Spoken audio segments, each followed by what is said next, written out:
పరమేశ్వరుడు గౌతమ మహర్షికి సాక్షాత్కరించి అరుణాచల క్షేత్రమునందు జరగవలసినటువంటి పూజా విధానాన్ని ఉపదేశం చేసినప్పుడు అరుణాచల క్షేత్రమునందు ప్రదక్షిణము అత్యంత ప్రధానమైన ప్రాముఖ్యమైన విషయంగా ఆయన నిర్ధారణ చేశాడు. ప్రదక్షిణము అన్న మాటని కొంచెం జాగ్రత్తగా పట్టుకునే ప్రయత్నం చెయ్యాలి. ఎందుకంటే మీరు చూడండి, ఎప్పుడైనా ప్రదక్షిణము అన్నదాన్ని వేరుగా వాడరు. ప్రదక్షిణ నమస్కారాలు అంటారు. ప్రదక్షిణం ఎప్పుడు పూర్తవుతుంది? నమస్కారంతో పూర్తవుతుంది. ప్రదక్షిణము నమస్కారము అవిభాజ్యము, రెండు వేరు చేయడం కుదరదు. క్రియారూపంగా చూసినప్పుడు ప్రదక్షిణం నమస్కారం కన్నా వేరైనప్పటికీ నమస్కారం చెయ్యడానికి యోగ్యమైనటువంటి వస్తువు పట్ల గౌరవ భావమును ప్రకటనం చేయడంలో ప్రదక్షిణం కూడా నమస్కారమునందు అంతర్భాగం అయిపోతుంది. అసలు ప్రదక్షిణము అన్న మాట ఎందులోంచి ఉద్భవించింది, ఏ భావనలోంచి పుట్టింది అంటే దక్షిణ అంటే కుడి భాగం.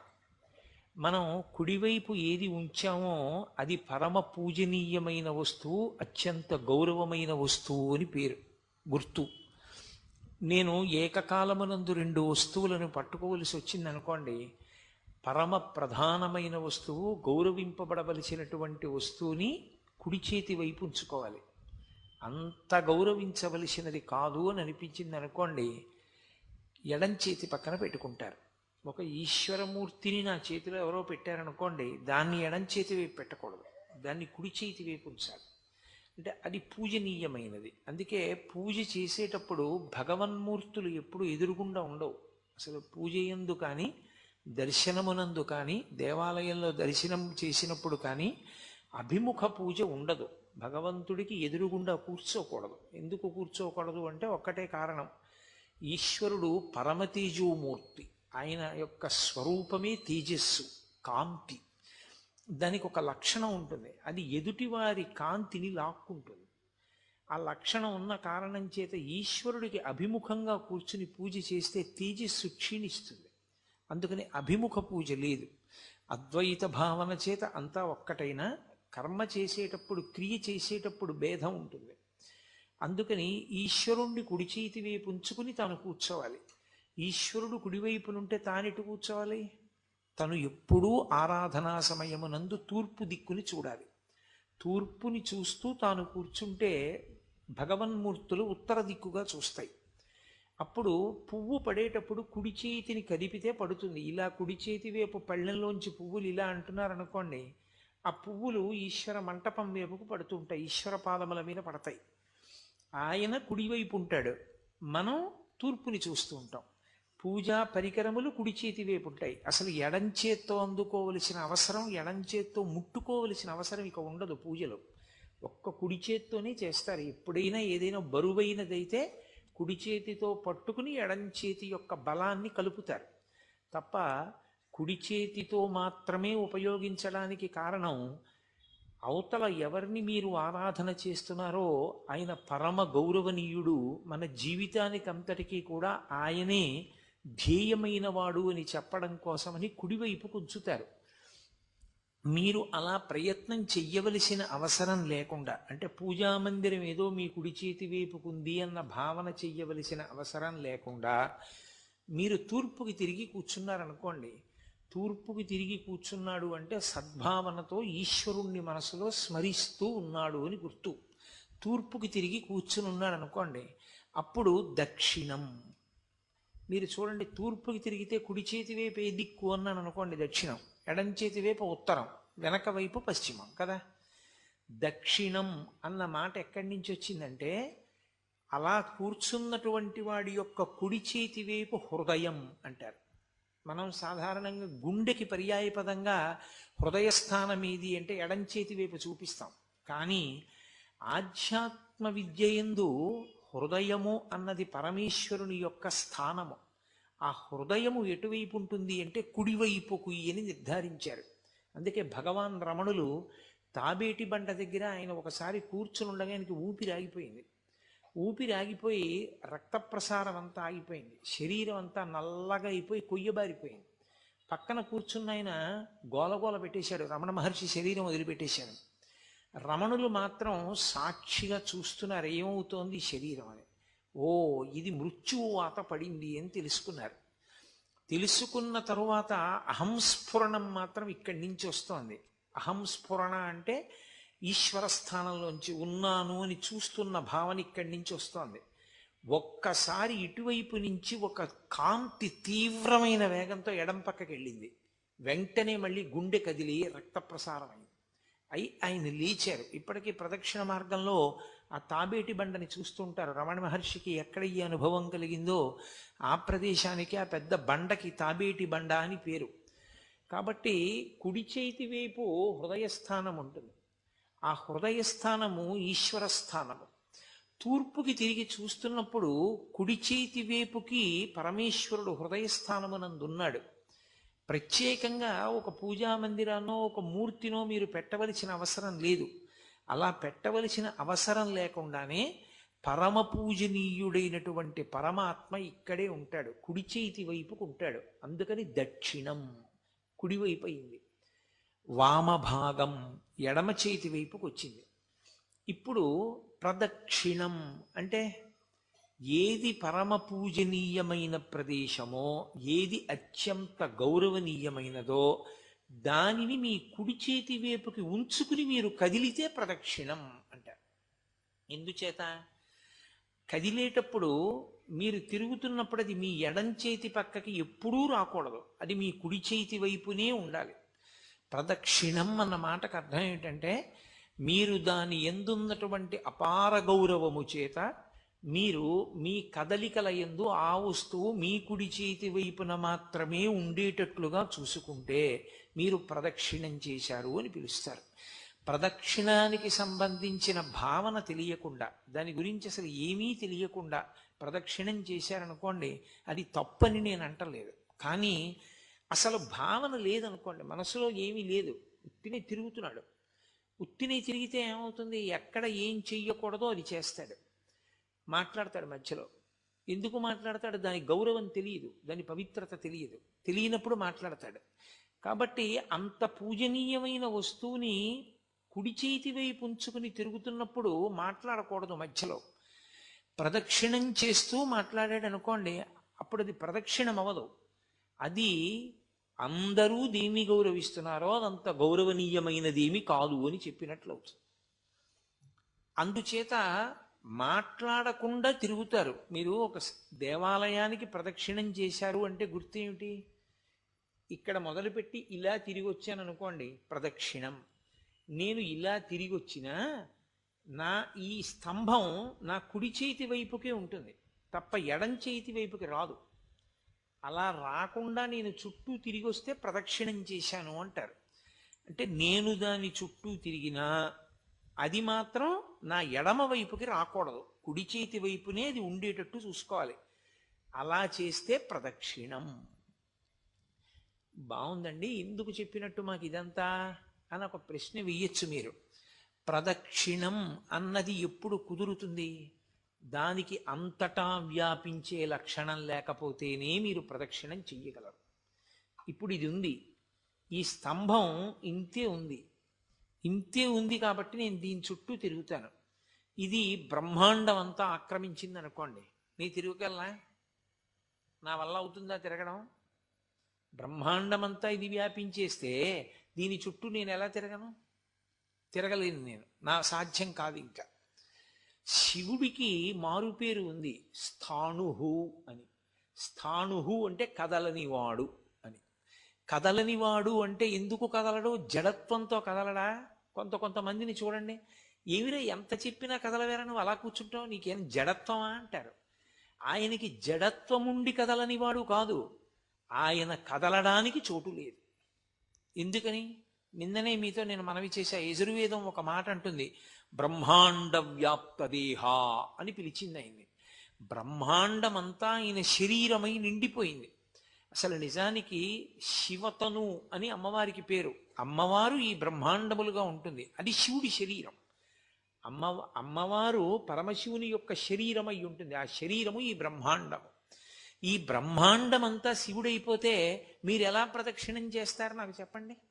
అసలు ప్రదక్షిణం అన్న మాటకు అర్థం ఏమైనా ఉందా? ఇంకా ఎలా తిరుగుతారు? బ్రహ్మాండానికి చుట్టూ తిరగాలి అంటే బ్రహ్మాండానికి ఆవలి మీరు నిలబడాలి. బ్రహ్మాండానికి ఆవల నిలబడి ఏ ఆధారం మీద మీరు దాని చుట్టూ తిరుగుతారు? అప్పుడు ఇక అసలు గౌరవ ప్రకటనం అన్న మాట కానీ ప్రదక్షిణం అన్న మాట కానీ ఎలా సంభవం అవుతుంది? సంభవం కాదు. అంతటా నిండనివాడు పరమేశ్వరుడు కాడు. అంతటా నిండినవాడు పరమేశ్వరుడైతే మీకు ప్రదక్షిణం లేదు కాదు? అవునా కాదా? మీరు ప్రదక్షిణం చేశారంటే వాడు పరమేశ్వరుడు కాడు. ఎందుకని? వాడు అంతటా నిండి లేడు. మీరు ప్రదక్షిణం చేయలేకపోయారంటే వాడు పరమేశ్వరుడు అంతటా నిండి ఉన్నాడు. మరి ప్రదక్షిణం మనం ఎలా చేస్తున్నాం? మరి గిరి ప్రదక్షిణం అన్న మాట ఎలా వచ్చింది స్కాంద పురాణంలో? అంటే అసలు ప్రదక్షిణం చేసేటటువంటి వానికి ఉండవలసిన మొట్టమొదటి భావన అది. ప్రదక్షిణం చేసేటప్పుడు రెండు చేతులు జోడించి నమస్కరించి ఒక భావన చేస్తారు. ఏమిటా భావన? అంతటా నిండిన పరమాత్మ నేను ఆయన చుట్టూ తిరగడానికి ఆనుకూల్యత వహించి ఒక రూపంగా ఆయన కిందకి దిగొచ్చాడు. తక్కువగా దిగిపోయాడు. ఆయన దిగిపోయి ఇప్పుడు తిరుగు నా చుట్టూ అన్నాడు. ఇప్పుడు తిరుగు నా చుట్టూ అన్నాడు కాబట్టి తిరగగలుగుతున్నారు. లేకపోతే ఎలా తిరుగుతారు? తిరగడం సాధ్యం కాదు. అంతటా నిండిపోయినటువంటి పరమేశ్వరుడు ఒక లింగ రూపాన్ని ధరించాడు. ధరించి తిరుగు నా చుట్టూ అన్నాడు. ఇప్పుడు తిరగగలిగారు. అందుకే భగవాన్ రమణులు కూర్చునుంటే ఒకరు వచ్చి ఆయనకి ప్రదక్షిణం చేశారు. ఏం చేస్తున్నారన్నారు. అంటే రమణులతో ఆయన అన్నాడు, మీకు ప్రదక్షిణం చేశానన్నాడు. మీరు నాకు ప్రదక్షిణం చెయ్యగలరా అన్నారు రమణ మహర్షి. ఆయనకి అర్థం కాలేదు. మీరు నాకు ప్రదక్షిణం చెయ్యగలరా అన్న మాటకు అర్థం ఏమిటో తెలుసా? నేను ఆత్మని, నేను శరీరాన్ని కాను. ఆత్మ అంతటా నిండిపోయింది. మీలో ఉన్న ఆత్మ నాలో ఉన్న ఆత్మ కన్నా భేదం కాదు. కానప్పుడు ఒకటైన వస్తువు తన చుట్టూ తాను ఎలా తిరుగుతోంది? ఎలా ప్రదక్షిణం చేస్తారు? పోనీ మీరు నా వద్ద తెలుసుకోవలసిన వారిగా కొంచెం తక్కువలో ఉన్నారు, నేను ఎక్కువలో ఉన్నాను అనుకుంటే వ్యోమవత్వ్యాప్త దేహాయ దక్షిణామూర్తయే నమః. ఆకాశమంతా నిండిపోయినటువంటి స్వరూపం లాంటి వాడు గురువు. ఆ గురువు చుట్టూ ఎలా తిరుగుతావు నువ్వు? గురువుకి పరబ్రహ్మానికి అభేదం. గురుర్బ్రహ్మ గురుర్విష్ణు గురుర్దేవో మహేశ్వర గురు సాక్షాత్ పరబ్రహ్మ తస్మై శ్రీ గురవే నమః. మరి ఎలా తిరుగుతాం అంటే ప్రదక్షిణం చేసేటప్పుడు ఉండవలసిన మొట్టమొదటి భావన ఏమి అంటే నా యందు అనుగ్రహంతో అయ్యో వీడు నా చుట్టూ తిరుగుదాం అనుకుంటున్నాడు, నేను బ్రహ్మాండ రూపంగా ఉండిపోతే వీడు నా చుట్టూ ఎలా తిరుగుతాడని సర్వేశ్వరుడు కుదించుకుని ఒక మూర్తి రూపంలోకి వచ్చి నించున్నాడు. వేదాహమేతం పురుషం మహాంతం ఆదిత్యవర్ణం తమసస్తు పారే సర్వాణి రూపాణి విచిత్య ధీరా నామాని కృత్వాభివదన్ యదాస్తే అంటుంది వేదం. ఒక పేరుకి దొరికేటట్టుగా మాంసనేత్రము చేత చూడబడడానికి వీలుగా ఆయన దిగి వచ్చాడు. దిగి వస్తే అప్పుడు ఆయన చుట్టూ మీరు తిరగగలరు. అంటే పరమేశ్వరుడి వ్యాపకత్వం ఎంత గొప్పదో సౌలభ్యం అంత గొప్పది. ఆ సౌలభ్యము ఉంది కాబట్టి మీరు ప్రదక్షిణం చెయ్యగలుగుతున్నారు. ఇప్పుడు ఆ సౌలభ్యాన్ని మీరు ఊహించారనుకోండి, మీకు భగవంతుని యొక్క కారుణ్యము అర్థమై ఆయన పట్ల మీకు ఒక గొప్ప అనుబంధం ఏర్పడుతుంది. ఆ అనుబంధంతో మీరు తిరుగుతున్నప్పుడు అసలు నాకు అవకాశం లేదు, ఆయన అవకాశం ఇచ్చాడు.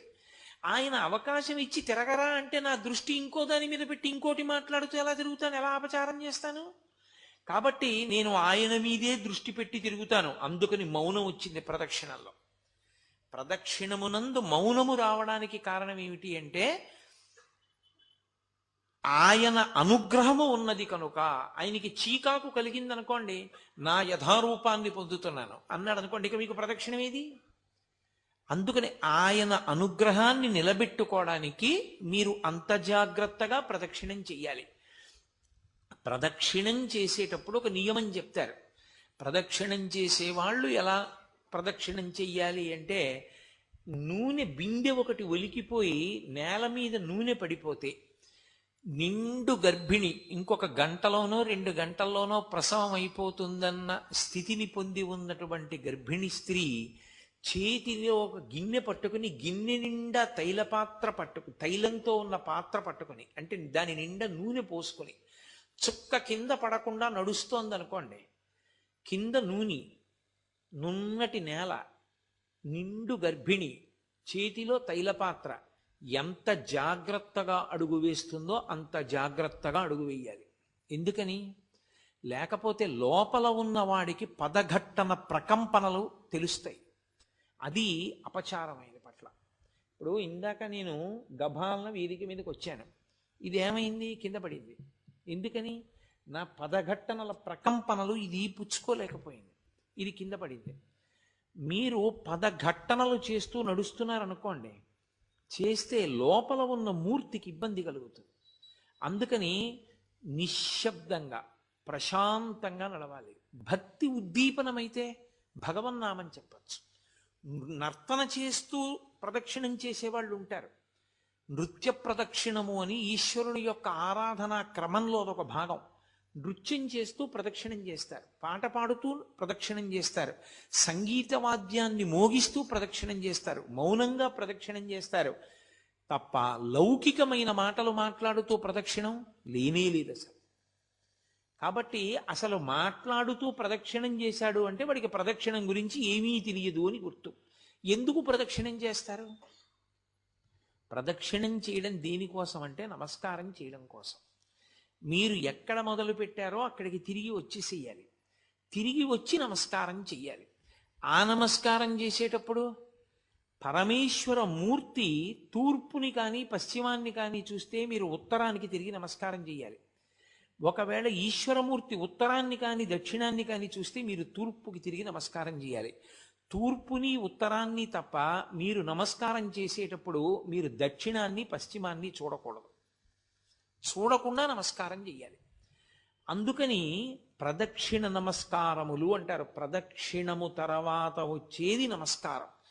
ఇది తత్వాన్ని మీరు బాగా పట్టుకోకపోతే ఎప్పుడు ఎక్కడికి వెళ్ళి ఏ ప్రదక్షిణం చెయ్యండి, ప్రదక్షిణమన్న మాట చేత అపరాధం చేస్తాడు తప్ప వాడు శాస్త్రవిహితమైనటువంటి ప్రదక్షిణ చెయ్యలేడు. ఇందుచేత ప్రదక్షిణము కదలిక, నమస్కారము కదలికలు ఆగిపోతాయి. మీరు గమనించండి, ప్రదక్షిణంలో ఏం చేస్తాను? నేను కదులుతాను. పొద్దున్నే నేను అయ్యప్ప స్వామి దేవాలయంలో ప్రదక్షిణం చేశాను, గోపూజకి వెళ్ళి. ప్రదక్షిణం చేస్తున్నంతసేపు కదులుతాను, మెల్లగా నడుస్తూ ఉపాలయాలన్నీ దర్శనం చేసి ప్రధానమూర్తి దర్శనానికి పెడతాం. వెళ్ళి ప్రధానమూర్తి దర్శనం చేసినప్పుడు ఏం చేస్తాను? ఆగిపోతాను. ఇక అక్కడ కదలికలు ఉండకూడదు. ఆగిపోయి నమస్కారం చేసి సాష్టాంగము అంటే భూమి మీద పడిపోతాడు. పురసా శిరసా దృష్ట్యా మనసా వచసా తథా పద్భ్యాం కరాభ్యాం కర్ణాభ్యాం ప్రణామోష్టాంగముచ్యతే అని 8 అవయవములు తగిలేటట్టుగా నేల మీద పడి నమస్కరించాలి పురుషుడైతే. స్త్రీ అయితే పంచాంగ నమస్కారం, వాళ్ళు నేల మీద పడి నమస్కారం చేయకూడదు. కాబట్టి ఇప్పుడు నమస్కారం చేస్తే కదలికలన్నీ ఆగిపోవాలి కాసేపు. దాని రహస్యం ఏమిటో తెలుసా? ఎందుకు ప్రదక్షిణ నమస్కారాలు వచ్చాయో తెలుసా? ప్రదక్షిణం చేసేటప్పుడు ఎంత మౌనంగా ఎంత జాగ్రత్తగా నడిచావో ధర్మాన్ని అంత జాగ్రత్తగా పట్టుకుని కదులుతూ ఉండాలి. ధర్మము ప్రతి క్షణం కదిలిపోతుంది. ఒక క్షణంలో ఉన్న ధర్మం ఇంకో క్షణంలో ఉండదు, ఒక చోట ఉన్న ధర్మం ఇంకొక చోట ఉండదు. ఇక్కడ నాది ఒక ధర్మం, మీది ఒక ధర్మం. మీరు శ్రోత, మీరు కదలకుండా వింటారు, నేను కొంత కదులుతూ ఉంటాను.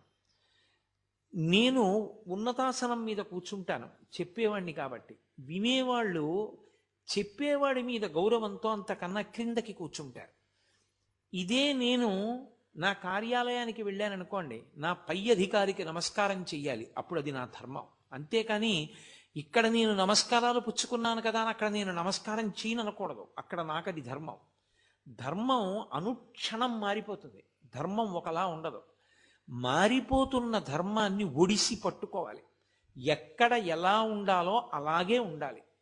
ఎక్కడ ఎలా ఉండాలో అలా ఉండడంలో వైక్లభ్యం వచ్చిందనుకోండి, మీరు చిన్నవాళ్ల పట్ల తప్పు చేస్తే ఈశ్వరుడికి క్షమార్పణ చెప్పాలి, పెద్దవాళ్ల పట్ల తప్పు చేస్తే పెద్దవాళ్ళకి క్షమార్పణ చెప్పాలి. నా మాట మీరు బాగా పట్టుకున్నారో లేదో?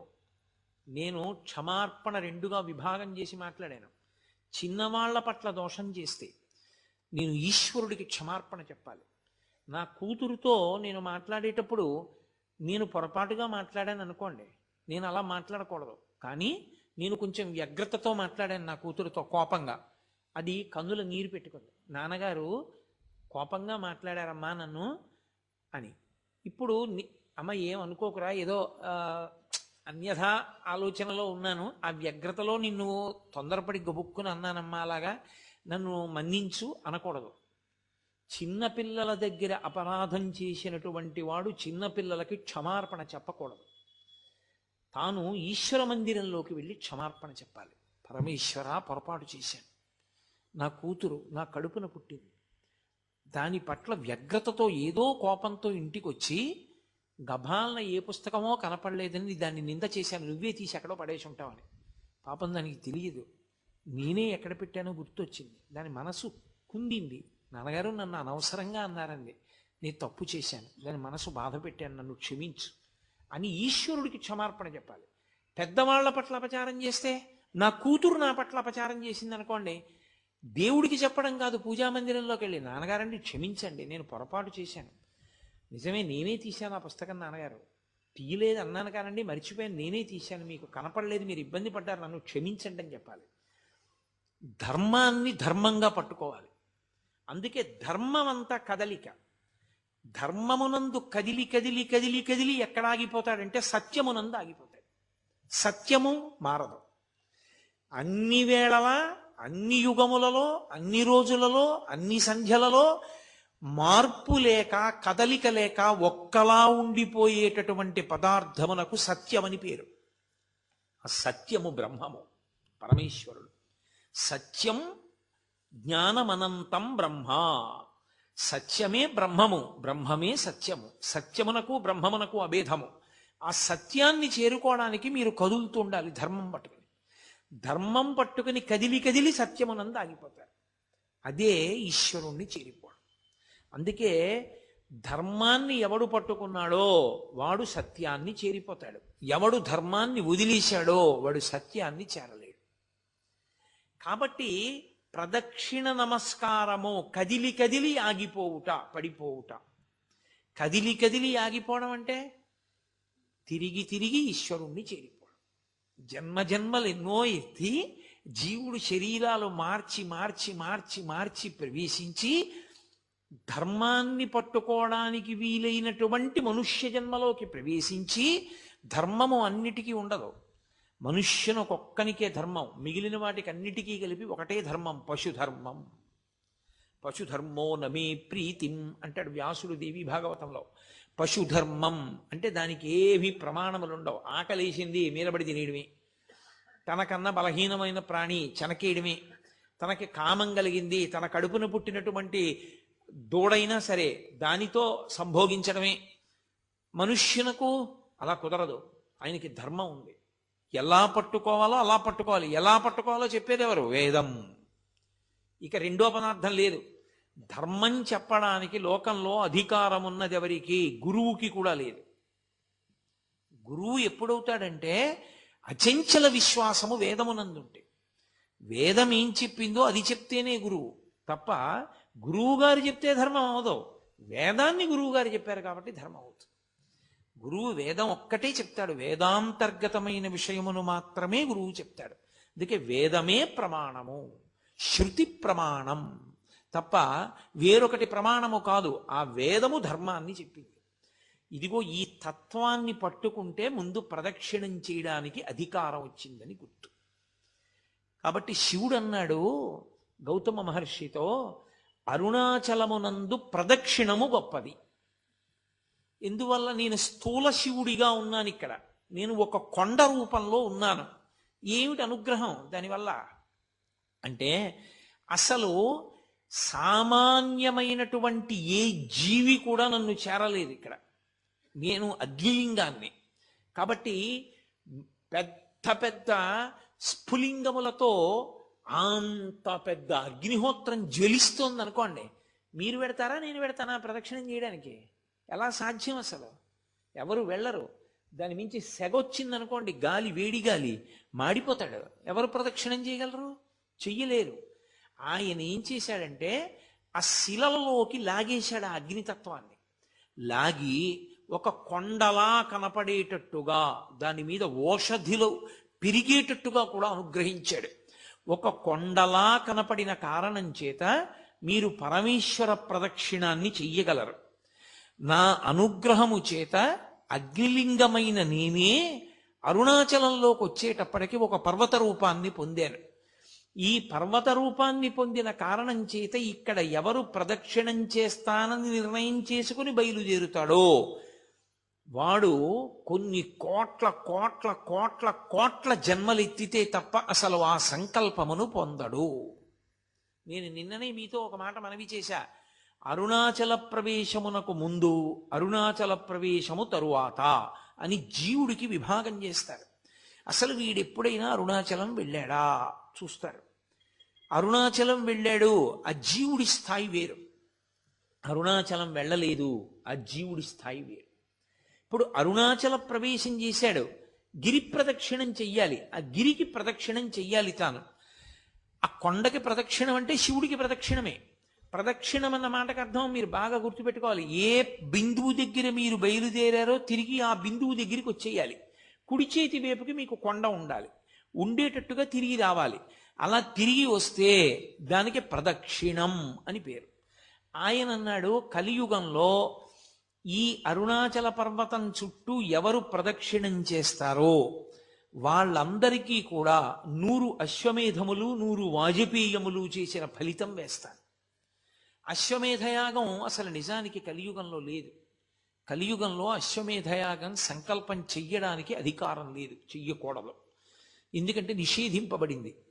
అశ్వమేధయాగంతో సమానమైనటువంటిది ఒకటి ఉంది, అది చేస్తే అశ్వమేధయాగ ఫలితం ఇచ్చేస్తారు. వాడు అశ్వమేధయాగం చేశాడు అని ఫలితం ఇస్తారు. ఏదది? అనాథప్రేత సంస్కారం. అనాథప్రేతానికి సంస్కారం చేస్తే వాడు అశ్వమేధయాగం చేశాడు అని ఫలితం వేస్తారు. 100 అశ్వమేధయాగముల యొక్క ఫలితాన్ని గిరి ప్రదక్షిణం చేసిన వాళ్ళకి వేస్తానన్నాడు. 100 వాజపేయములు చేసినటువంటి ఫలితాన్ని గిరి ప్రదక్షిణం చేసిన వాళ్ళకి వేస్తానన్నాడు. అంటే దాని ఉద్దేశ్యం, అసలు అరుణాచలం అనేటటువంటి క్షేత్రం ఒకటి ఉంది, దానికి ఇంత ప్రాశస్త్యం ఉన్నది, పరమశివుని యొక్క పరిపూర్ణమైన అనుగ్రహం ఉన్నది, అక్కడికి వెళ్ళాలనేటటువంటి కోరిక పుట్టడం జరగదు. ఎందుకని? అసలు కొన్ని కోట్ల జన్మలెత్తితే తప్ప అరుణాచల పర్వతం గురించి తెలుసుకోడు. అరుణాచల వైభవం అన్న మాట వినడు. కాబట్టి పక్కన పెట్టేయి.